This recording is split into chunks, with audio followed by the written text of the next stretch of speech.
Let me read this intro. Go for it. The American economy seems to be in a significant downturn right now, with nothing symbolizing our descent into stagnation quite like the dying American mall. Join us today as we talk about America's economic decline through the documentary Jasper Mall. You're listening to Real Stories, Real Problems with Rachael and Roxanne.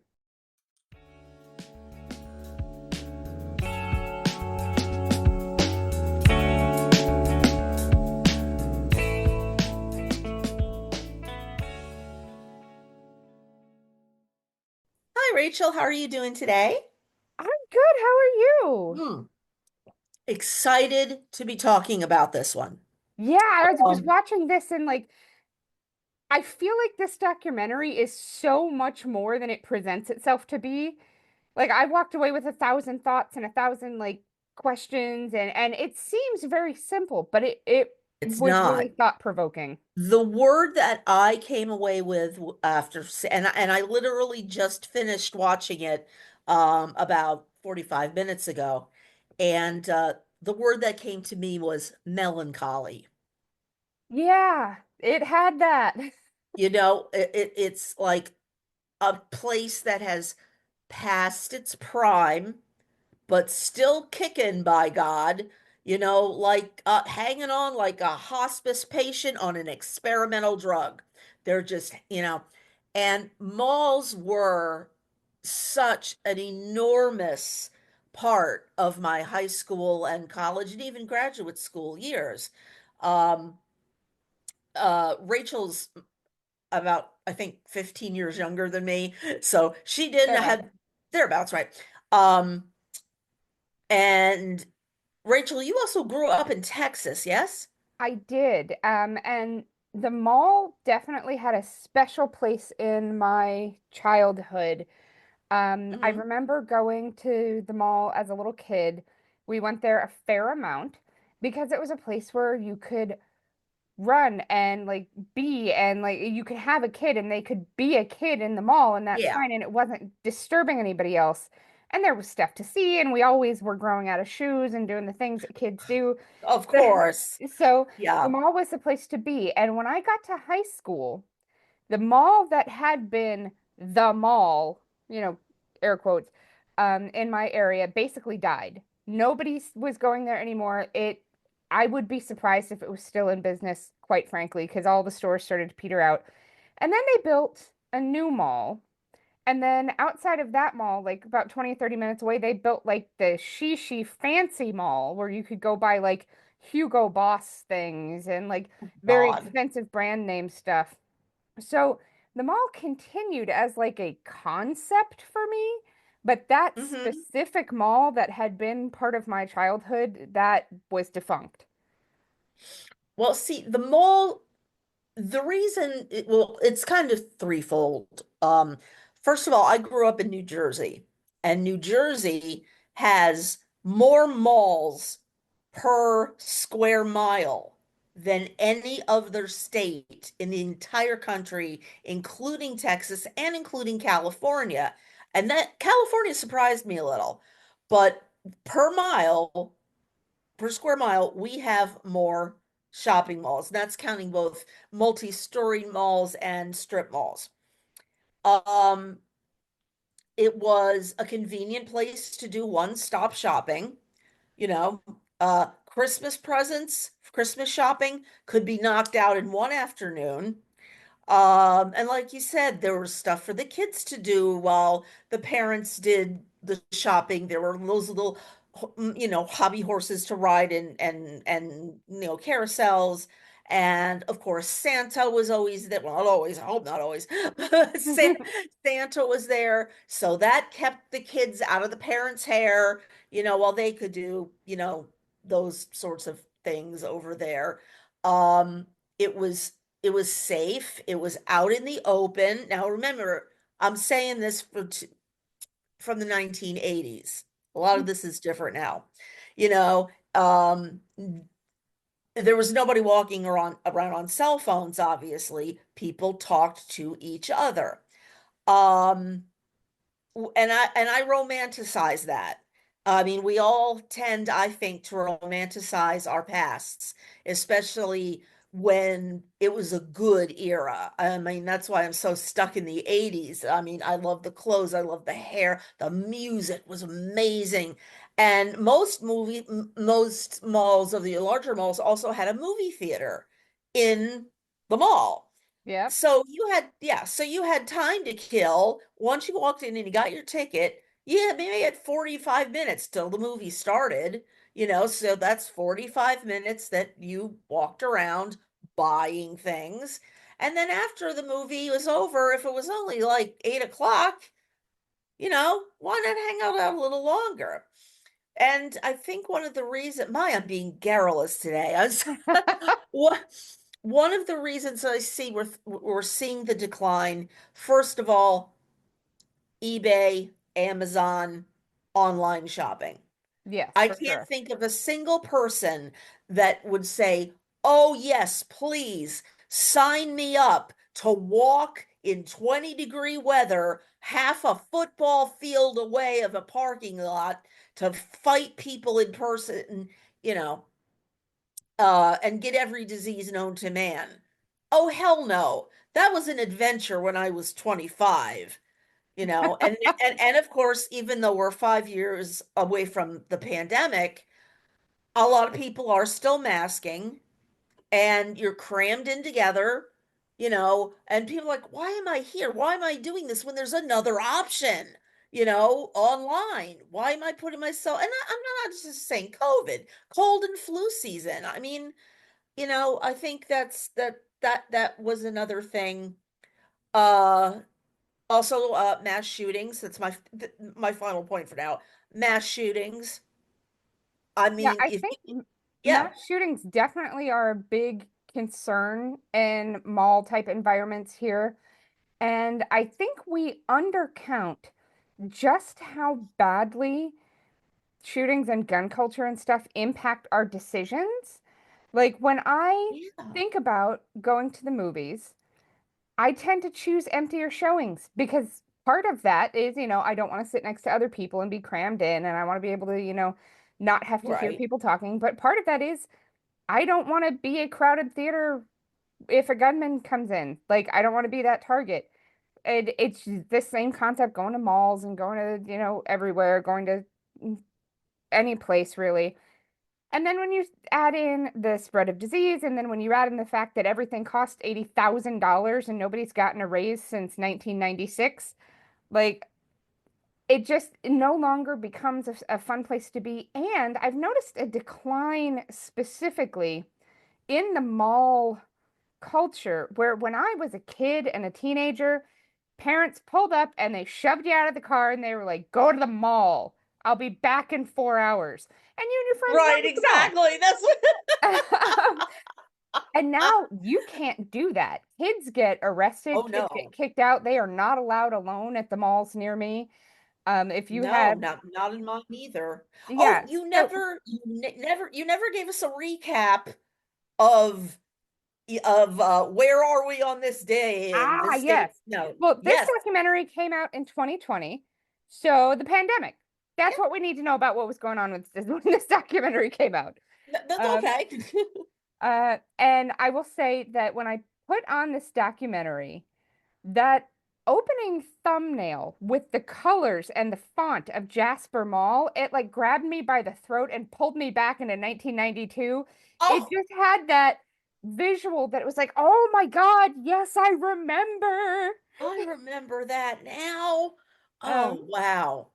yeah, So, and so it was so nice to kind of mentally go back to that point when you could go to the mall and hang out, and people accepted that kids were going to be annoying in the mall, and they just kind of let that go, or they, were old people and they shook a fist at you while you were in the, you know, right. dining area or whatever.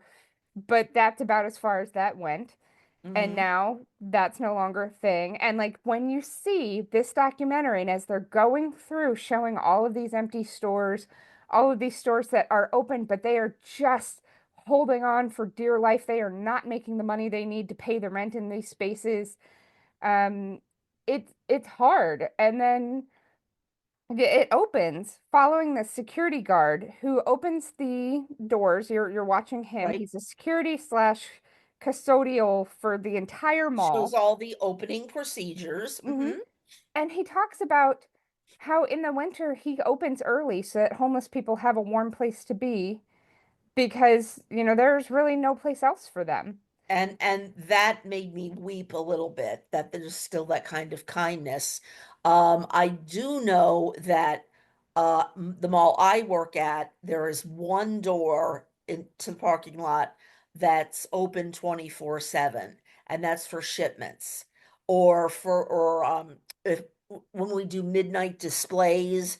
You show up one day and there's the Christmas tree is up or something like that, and Yeah. yeah, so that's very good.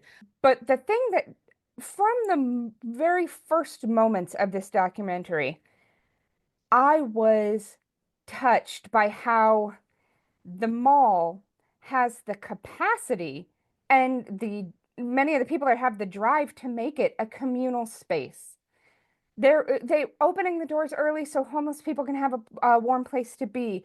We're Mhm. watching the people walk through the mall, the old people who are doing the mall Oh, walking in the the morning. mall walker. We're watching the groups of elderly people that play dominoes in the food court, and we're seeing the places where this building, this collaboration of stores and people and places has created a gathering space for humanity in a very real way. And were it not for the forced need for this space to be profitable, I think the community in Jasper, Alabama, and every place else that, there is a mall, it would be a very different experience. I think it's also, and again, I'm blaming it on online shopping and the pandemic. We don't want to talk to other people live anymore. Yeah, I though. mean, some obviously not us, but I know many people who are introverts to have were glad to have that excuse of not having to come into an office and talk to other people. Oh yeah, that's Um, my favorite thing about working from home. I don't ever have to interact with anybody face to face. I have a moment to prep myself for the Zoom and I talk to them and then I'm done. right, exactly. And life goes on, and yeah, exactly. Hmm. And when we think about like this place here, it was so lovely to see the people interacting and kind of building these communities and relationships.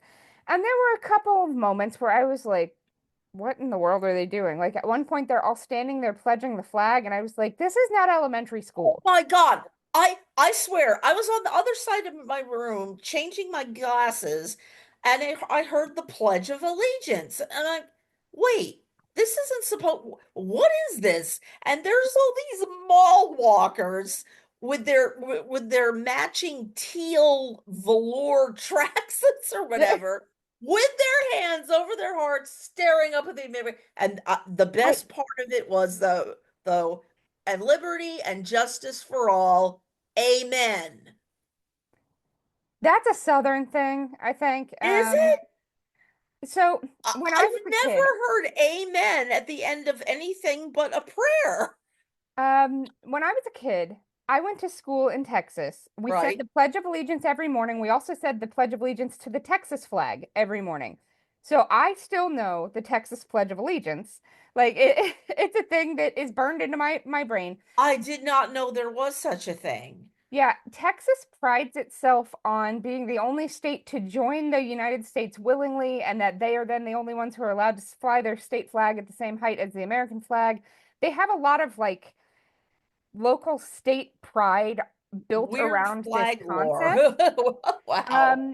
And there is Texas, I think, to its detriment, to their detriment, I think Texas encourages exceptionalism and a belief that people in Texas are better or special or different than other people. Oh, And they're special, all right. and it's Uh, like I said, I grew up there. I have people I love who live in Texas and they love every moment of it. There are wonderful things in Texas. You will not find better food anywhere in the country. Like just cover it all in gravy. It's fantastic. I love it. But just chicken fry all of it. yes, like there's some wonderful stuff about Texas, but this push that we should recognize ourselves as superior and different and better than everybody else to the point where we are going to encourage students to say the Texas Pledge in addition to the US Pledge, which as Right. an individual and a parent, I don't like the Pledge of Allegiance. I don't like that it feels almost culty. I don't like people encouraging children to do that. But I get also that patriotism is a very big thing in the South. And in the South, specifically, there you love your country and you love God. So when people merge the pledge into a prayer or they add America into, something at church, Right. I kind of inwardly roll my eyes, but I get it. These are the things that they value that are important to them. I'm not judging. Right. Okay, Yeah. I'm What judging a little bit, but only from my own personal intent. Like you do you if it makes you I happy. I love I love that you use the word brainwash cultish Yes. in saying the Pledge of Allegiance. Um, I don't think the majority of children under the age of 10 really know what it is they're saying. For all they know, they're reciting song lyrics. I mean, even to this day, right, if I have to please, okay, where's the flag? Where's the flag? Okay. Pledge allegiance to the, and then I'll wander off. Did I leave the iron on? I really need to call Joe back later today and pick up my dry cleaning. Can I get another day out of the milk or has it gone up? Oh, for all. That's much like the way I am in mass. Oh, in the There name is of the Father, then, then 45 minutes of thanks be to God. And then we're out. And then we're out. So, but I also loved you used the word patriotism. I think, especially with Trump again around, it's turning into nationalism. it has been nationalism for a minute. Mm. Um, James Baldwin, I believe, is the one who has the very famous quote about when when fascism comes to the United States, it will be wrapped in a flag and carrying a Bible, I think was his quote, or something like that. Oh, And I'm looking that up. Keep talking. Was it yeah, You said James Baldwin, the actor? James Baldwin, the author. Oh, okay. And it was when fascism comes to the United States, it'll be carrying a Bible and wrapped in the flag, I think was the specifics of the quote. But he knew, like it has been American culture for since long before I was born, that you are Christian and that that's an important part of who you are and that you love your country more than anybody has ever loved anything. Country comes first, second only to God. And Mm-hmm. even then, I think a lot of people, if you pushed them, they might rank those the same. Yeah, oh yeah, he said a lot of interesting things. Yeah. So when we look at the world the way it is today, I think September 11th really triggered a change in I'm not just patriotic, I bleed red, white, and blue. And if you don't like the American flag, you can get the hell out. And like it really pushed people over this edge of I am an American into now there's an entire point of like when I am out and about and I see somebody has the American flag on their house or on their car or at some type of decoration, I know what political party they're a part of because they have made it an entire part of their personality to the point where they have pushed away half of America to Hmm. embrace the red, white, and blue. And I think if you're still wearing your MAGA cap and your MAGA t-shirt and you still got Trump bumper stickers on, at this point, you're rubbing it in.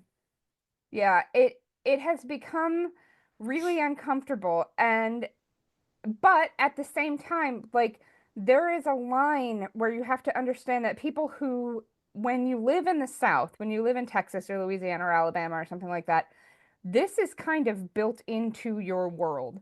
And Hmm. so the mall there, even if the individual mall owner or whatever was not huge on the flag or wasn't overly patriotic, they would set that up because it is important to that local community.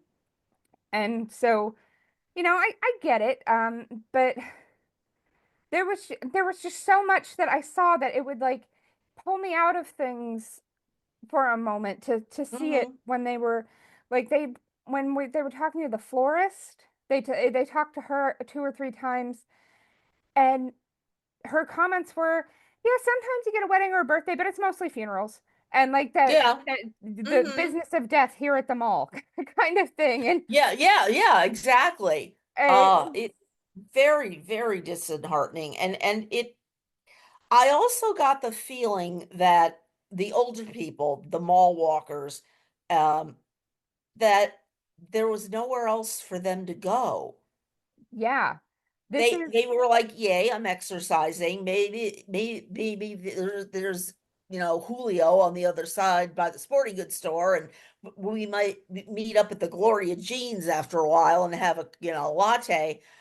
But they looked like they were waiting to die, and the building gave me that same vibe.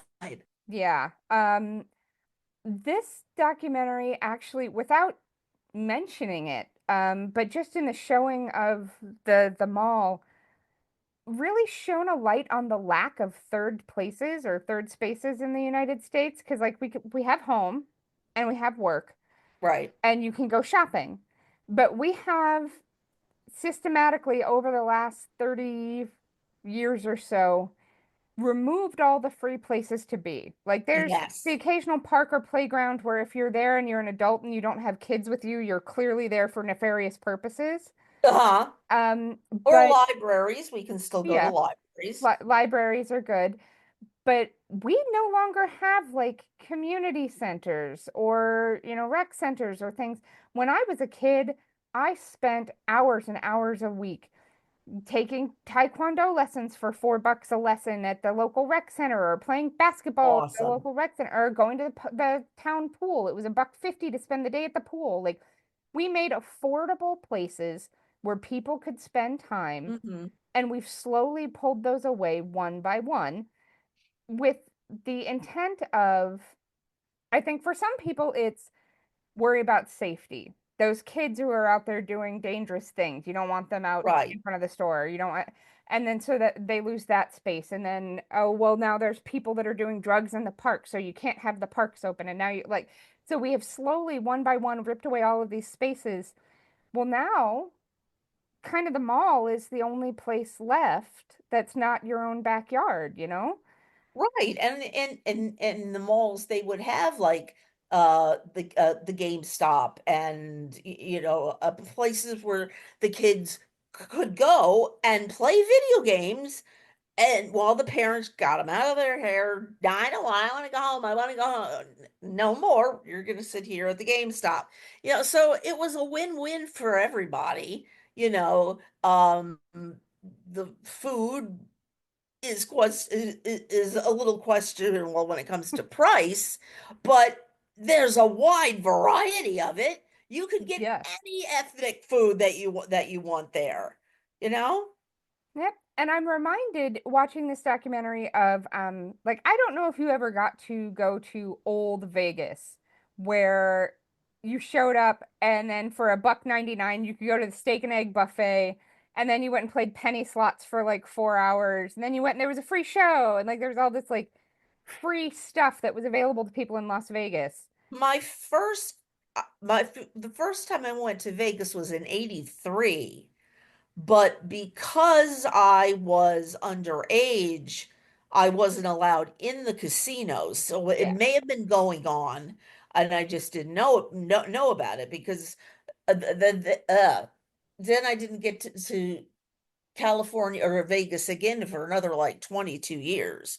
So there may have been something going on there.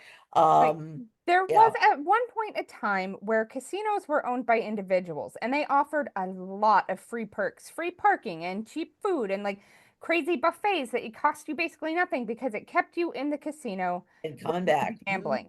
And then the laws changed in like the late 70s where corporations could now own casinos. And Mhm. as time goes forward, we've seen this in other businesses, we've talked about this in other podcasts, where because it has to be profitable and make more and more money ever and forever and ever, amen, they are now charging for it. It costs you, $60 to park overnight in Vegas, and it Ugh. costs you $40 to go to a buffet in Vegas, and like all the free Uh-huh. stuff that brought in lower income people who were looking for a fun vacation, who would gladly have thrown $400 into a slot machine over the course of a week and, taken their buffet and gone. Right. It's not a thing anymore. Now, if you Right. go to Vegas, you are like, that is either a once in a lifetime trip, it's very expensive, or you're like Kardashian rich, and that's a thing you Right. can do regularly.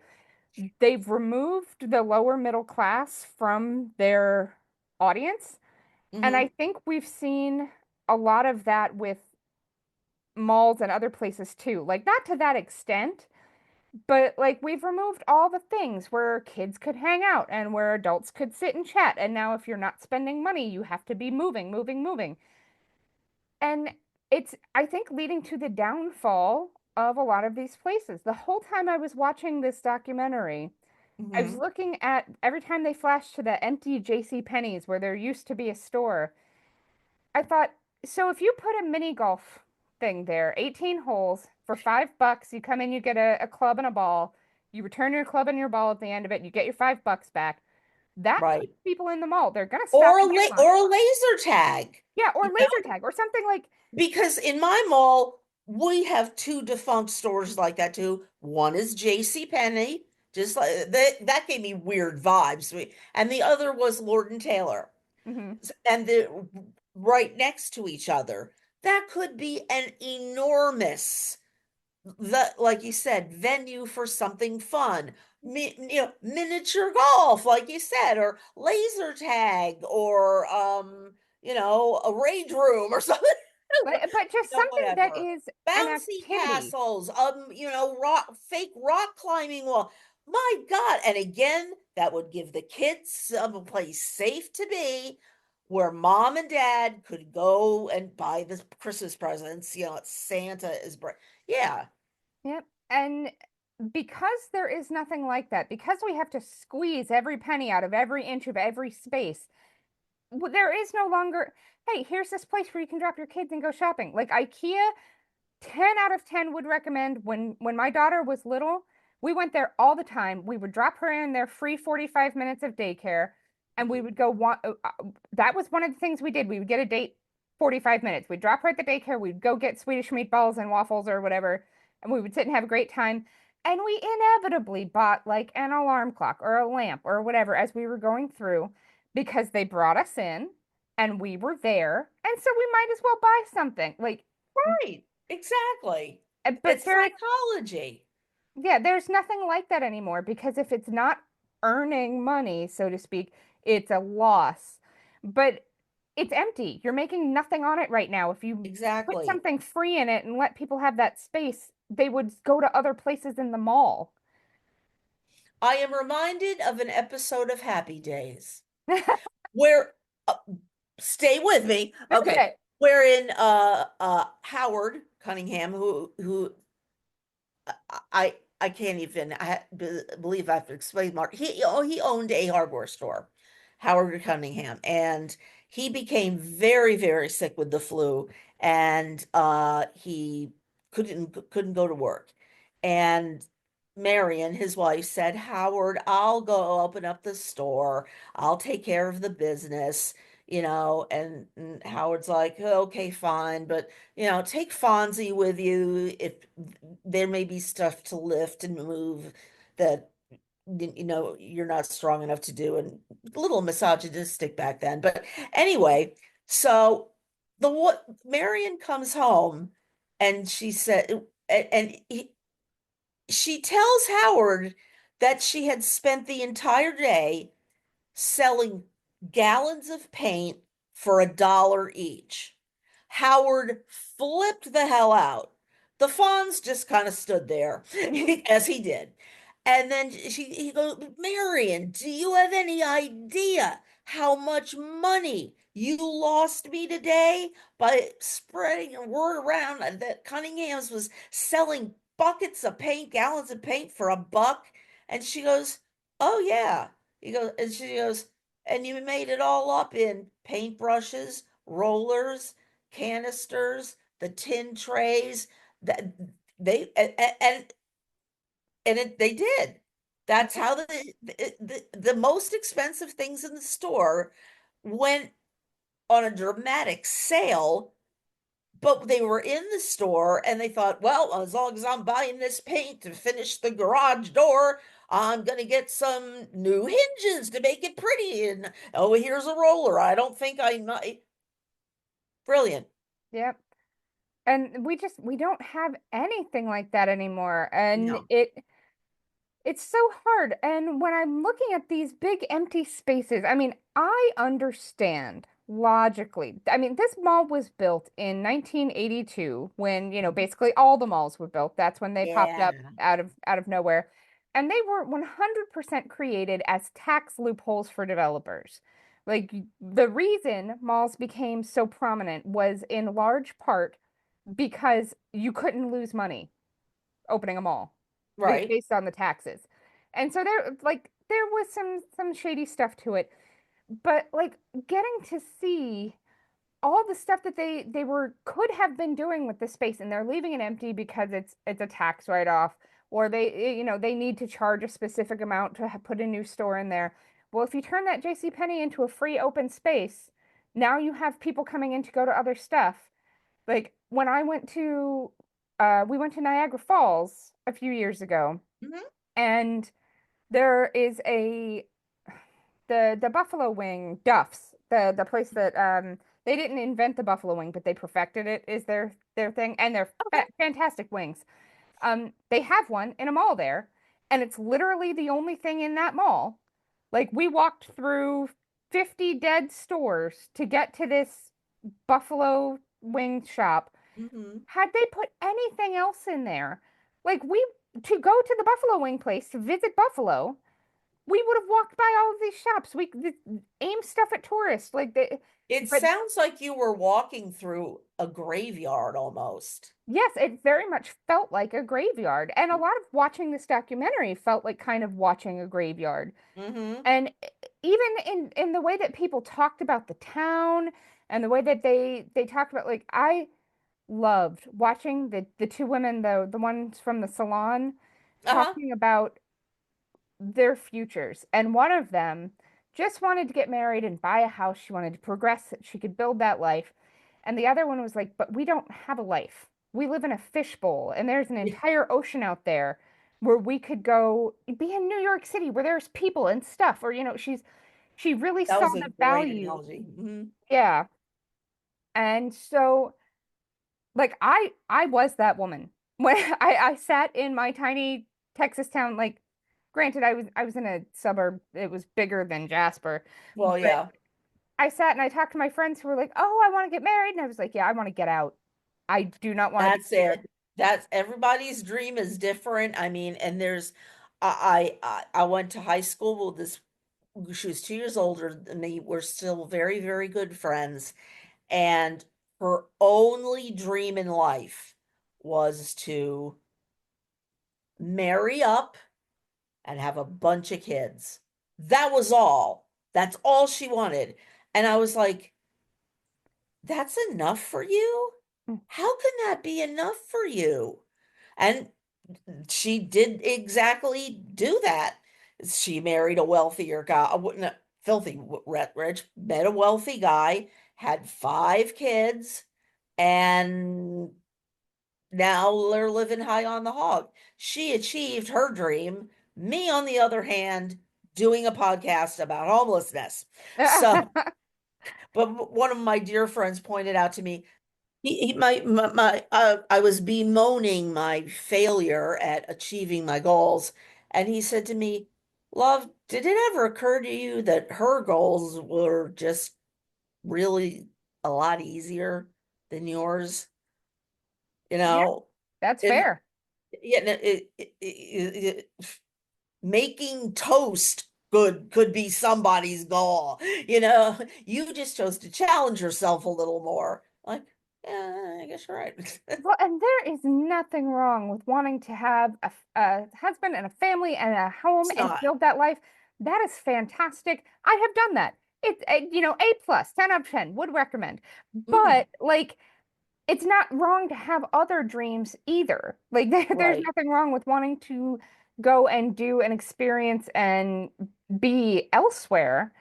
And it was so interesting getting to watch them talk about the kind of what they wanted out of life. And I was just besotted with the young high school couple that was in this, in large part because they seemed to really adore one another. Yes. And also because, like, there is an understanding that the South is racist. And I'm not going to say it's not. I've experienced that firsthand. Well, experience. I have seen that I firsthand. was I've gonna not say personally somebody was experienced. racist against you. Well, Okay.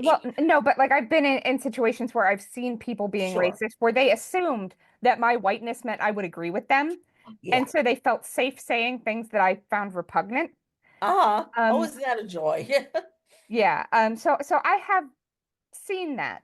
Uh, but I've also seen like what these two saw where they wanted to be together, and she went to the pastor at her church and said, I know interracial dating is kind of frowned upon sometimes, and can we talk about what the Bible says? And her pastor said, the Bible says nothing about that. You go, you do what you want to do.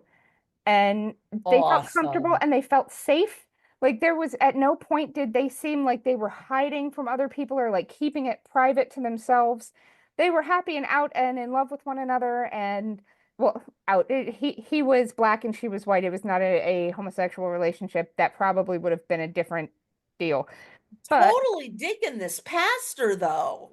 yeah, like You know, and it's this so reminds me, and you'll relate of the second season of American Horror Story, Asylum, when Evan Peters was secretly dating a black girl, and it took place in 1968. And even though it was in the North, they had to be very, very careful, or one or both of them would be arrested. So they had to do this sneaking. He worked at a gas station, and she had to wait until he closed up the gas station, and then she could sneak in and be with them. Um, God, yeah. But like amazing. I have I have lived in the South. I have seen firsthand the racism and how it impacts other people's lives. But I've also seen this where people were totally supportive and would have no problem with it. And Right. even people who have vocally expressed dislike of that concept when face to face with it, accept it. Yeah. And, I've seen that happen. And so to see that really talked about in this way and see how these two, their relationship kind of flourished at this mall. And it was lovely to see. And we got to see them go to that janky mall carnival Oh my God. where I mean we all everybody all across the country has those places where you have a giant parking lot. So there's a carnival that comes and sets up for a week and you buy tickets and everything there is just waiting to kill you and we all ride in Waiting to anyway and kill somehow you. we survive. They're held together by Tinker Toys and Legos. The and by coked up carnies that build these things. The one thing I raged at about this documentary was the mother who insisted that her little girl ride that damned carousel. That Yeah. little girl was screaming to get off it. I don't give me off it, give me off it. And even the mother's like, I'm sorry, no, it's okay. It's okay, honey. It'll be fun. No, take the kid away. She's Yeah. fucking traumatized. And she'll remember that, I swear to God. She'll remember that. I had a very similar incident happen to me when I was two. When I was two, it's still inside me. it just broke my heart because you could see that the the clicks and the views, because obviously there's somebody filming it. Oh, this is so cute. Remember how she used to be terrified of the cart, the merry-go-round, and now she just sits up stairs and eats her own fingers. Yeah. Yeah, that I wasn't a fan of that, though. The only defense I can offer of the mom is once the merry-go-round starts, you can't just like hop off that. It's going fast enough that you can't just like pump Oh a no, you two-year-old off can't of tuck that. and roll. No. But like she could have taken her off the horse and held her and not made it like a huge deal. Like she could Right. have been better than that. But, you know, everybody makes their own parenting decisions. That may not be what I would have Mhm. chosen, but you know, I'm not gonna be overly judgmental for her for that. But Right. yeah, the carnival actually was like I had to stop and write a paragraph about the carnival because while they're setting this up, we're watching the rides go up in the parking lot, and the janitor Mike mentions we're hoping that the carnival will bring a lot of locals by, for the mall. And I had to stop, Uh-huh. and because it was this almost perfect mirror image of our larger economy in the nation as a whole. Who serves what? So we're Huh. hoping that we're going to bring a lot of locals by to help support the mall. We're hoping that we're going to bring a lot of people in to invest in the stock market. We're going to, like we're, but those things are built to serve the people and the community. It should not be our responsibility as a community to keep the mall afloat or to keep the stock market afloat. Those Right. things should serve us. And so if they're not serving us, they should be adjusted or repurposed or changed in a way that they do serve the people. Yes. And it goes back to maybe putting some free stuff in that empty JC Penney's, or maybe making it so that there's more events that are family friendly, or maybe make it like, but doing something to make that space a communal space Hmm. instead of let's see if we can, convince people to come hang out and spend some money. How can we serve this community in this Or it could be building? Like, even something simple, like a game room. Well, people could play Pokemon, Yu-Gi-Oh, Magic the Gathering, D&D. You could put some vending machines in there, a lot of Mountain Dew, and at the very least, kids or other people, mostly kids, will meet other people in real life that have the same interests as they do, thus building a communal built-in friend group. yeah, And I'm for anything that gets kids off the damn computer and off the phone, which is I'm totally guilty of myself, and gets them out to not be so feral, yeah. And anymore. That would that's be a thing you have to great. work for now. Like my daughter does school at home, but tonight she's spending at 6 p.m. She went and she's working tech for a local community theater production, and she'll get home at 10 tonight. So she spent 4 hours interacting with other people and working with the Exactly. community to put together a show. Like you kind of have to find places to build that now. It's no longer intrinsic in your day-to-day life the way it was in the 80s and 90s. Right. And the mall could have been that. Like every decision they were making was how do we get people to come spend more money in the mall? Make it a place people want to be. Nobody Yeah. wants to be at that mall. If they wanted to No, be yeah, there, they'd nobody be wants to there. be your depressing half dead on hospice mall. Yeah. Yeah, and like I saw earlier today, in fact, that when I speak of this as like an example of the country at large, there is a town in Switzerland. Here, let me see if I can pull up the name, where wealthy Americans are jumping the boat and they are heading overseas to this town in Switzerland. And I looked it up, and houses there are like 2 to 5 million pounds or whatever. So Wait, what do you do with the boat? What? uh, no, no, it's they're buying homes over in this little town in Switzerland that's a very wealthy area because they are trying to get out of the boat. They're trying to leave America to someplace that sucks less rather than Oh, I misheard a word. Okay, yes. no, but Is they're there looking room at this. on this charter? I mean, I wouldn't care if we ended up on Gilligan's Island at this point. Right. Like at this point, we are now seeing people evacuating the country like rats on a sinking ship Mhm. because the people that have the power to make it better are just going to grind it into the dirt. And I Right. feel like this is very similar to whoever owned this mall had the power to turn at least part of it into a community place where people want to be that would have made his community a better place to live. And it was like, no, it can be empty. It can be Mhm. out of your nightmares empty. It can be the scariest thing you've ever seen. That's fine. It's like the beginning of Dawn of the Dead. Like Yeah. I really oh, it's really disconcerting. Yep. And we Uh, watched as store after store after store went out of business. The jeweler who had to move his store to a different location, and the florist who, even though she was getting all that funeral business, ended up retiring and closing her store. And like there were half a dozen major national chains that were hanging out there that were not going to go anywhere.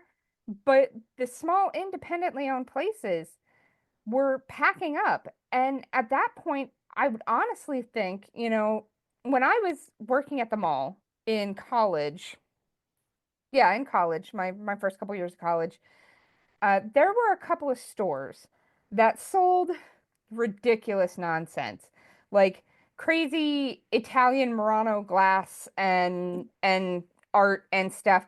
And they sold it for a song because they did not pay any rent.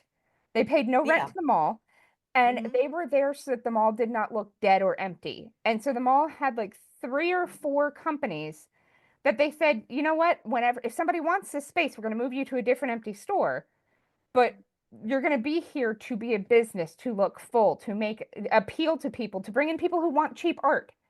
Who like I remember Right. I bought my mom like Christmas presents there and like stuff like that. And it was designed specifically to bring people in just so that it would not look empty and dead. And I saw Yeah. no attempt to do any of that in the Jasper Mall. What are they gonna come for next? The diners? They will not take the Jersey diners from me. Oh no. Oh no, I will go down with that ship. I'll die on that hill. She gave her life for one last box of waffle fries. Like, But yeah, we're losing, small local businesses. We're losing the things that people valued so much throughout their entire lives. And like this was it was a sad documentary that at the same time was like not quite as sad as it probably should have been because it was so interesting to look into the lives of these individuals who were part of this community. And it really was a right. community. And we got to see the mall Santa, and we got to see, some of the larger events that took place at the mall, and that was so nice to kind of see how this was all built together. And Yeah, there I, was something surreal about watching Santa get changed in the break room of the mall. I don't know. I I assumed maybe he just drove there in full Santa regalia, but he just with coffee, does the locker, all right, and pulls on the book. It was just so weird. It was like he was molting in reverse. well, and it's kind of like that Disney park magic where you don't see the people on their smoke break or whatever. Like Yeah, it's the what you present to the public yeah, the has image, to sure, be, magical. But the rest of this mall was not magical. Like Santa having a cigarette and a cup of coffee outside the mall would not have been out of place there. right, exactly. But we were talking about Vegas and Santa. The first time Ed and I went to Vegas, it was day two when we saw our first Elvis. Ah, Uh, yes, he was getting out of a cab, which was just like, the cognitive dissonance. That's set in. So the in the gold lame, he's so with the hair. So Elvis gets out of the cab, presumably tips him. And I went, wow, just saw our first Elvis. And he goes, he didn't even offer to marry us. Yeah, I was like, isn't that their thing? Isn't that their shtick? Yeah, when I went to Vegas, I've been a couple of times, but the first time I went to Vegas, and it was me and my broke friends, and we were, all pulled together in this tiny hotel room, and we were just gonna go have this wonderful experience. We saw crazy things, and like Oh, yeah. we got off the plane, we checked into the hotel, we immediately went to a brunch that had unlimited or like bottomless mimosas. And one of my friends got so hammered that we had to carry her back and leave her to sleep in the hotel while we went out and lived Vegas.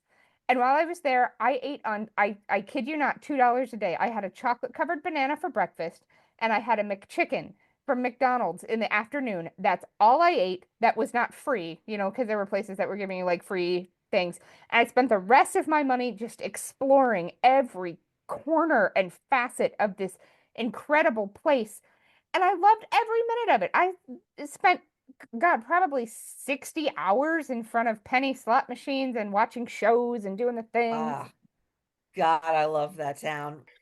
Well, and the first time that I went to Vegas, I was living in this tiny town in Texas, like with with my friends where like we were in kind of like the suburbs of Dallas, so it wasn't tiny, tiny, but small Texas town. And what a lot of people don't know about Texas is that it has basically the entire state is dry, and then there are cities kind of throughout the state that are allowed to sell alcohol.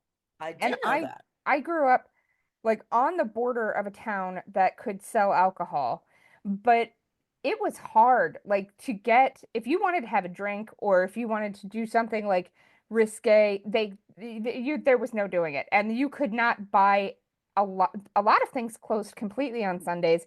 For sure you could buy no beer or alcohol. You could not buy socks, you could not buy tools. There was like a list of things you could not buy on What an Sundays. odd thing. Like blue laws for socks. There was some, I don't remember exactly their whole deal, and it's not like this anymore. This was when I was a little kid, but they had biblical reasonings for things that they did not sell on Sundays. So Uh-huh. like it was a state that was built around religion and conservative culture in a very real way. So I went to Vegas and it was the best time.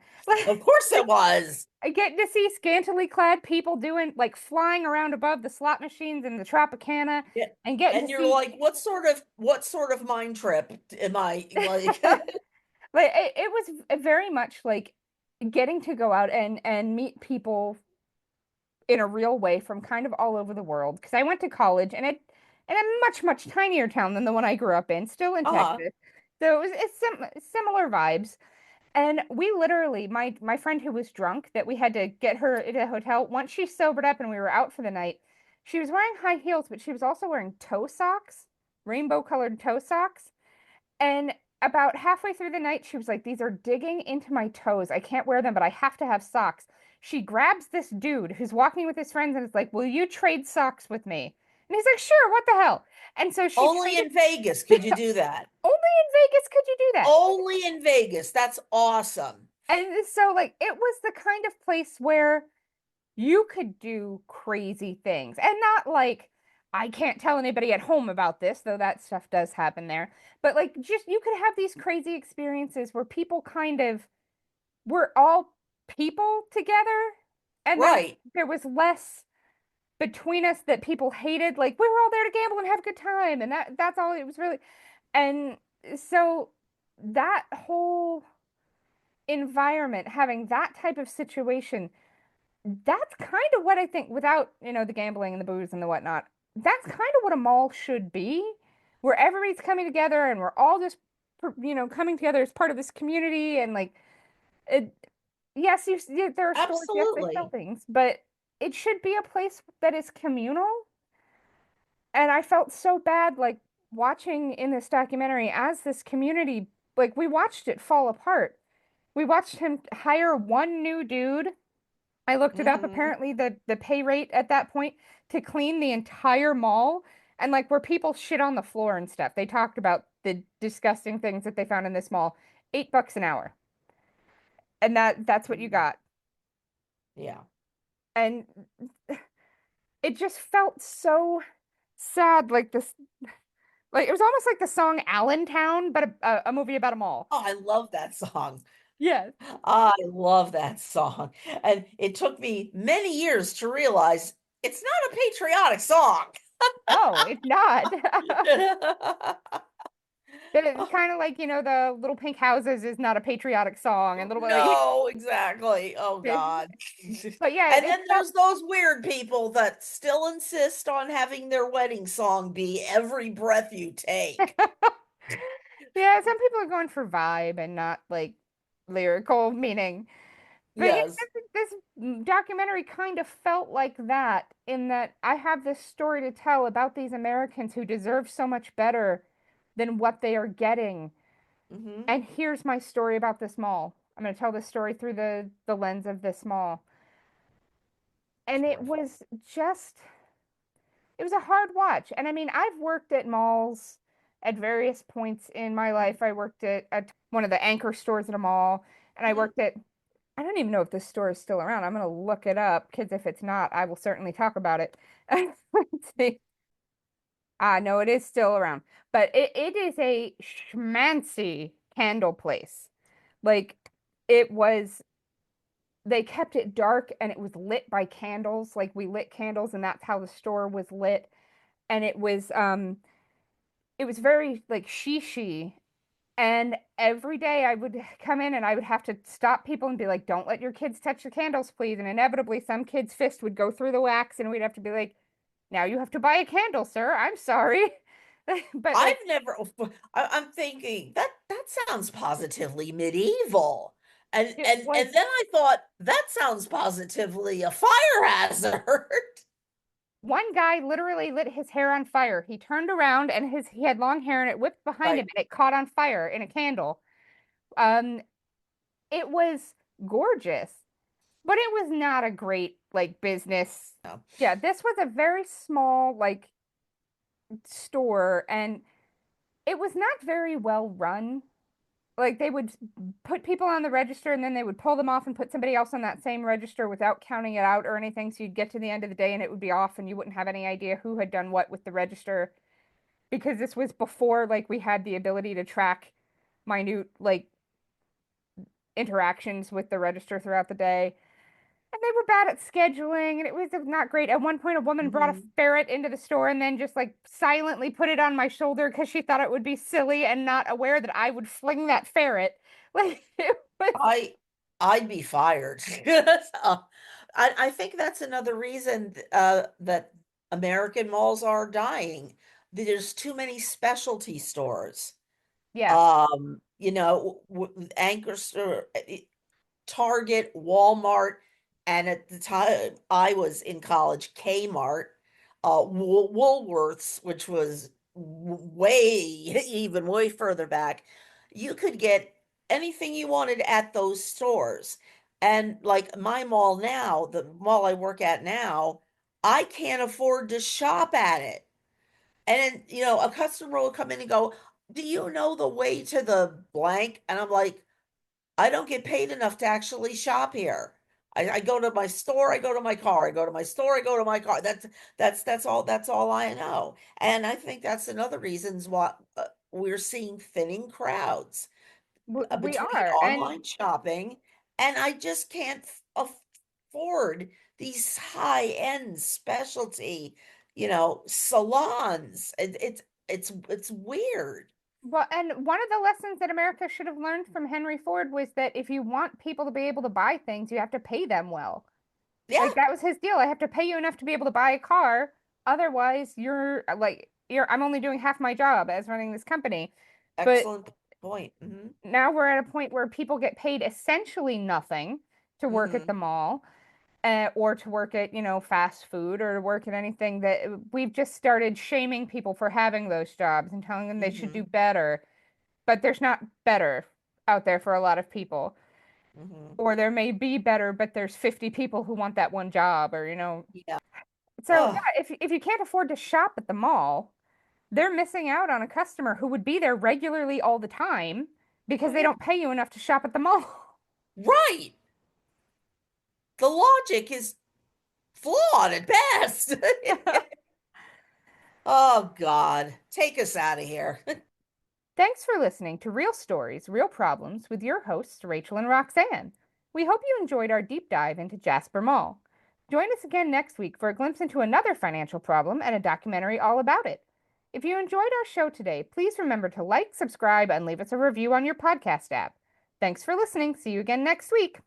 Bye for now.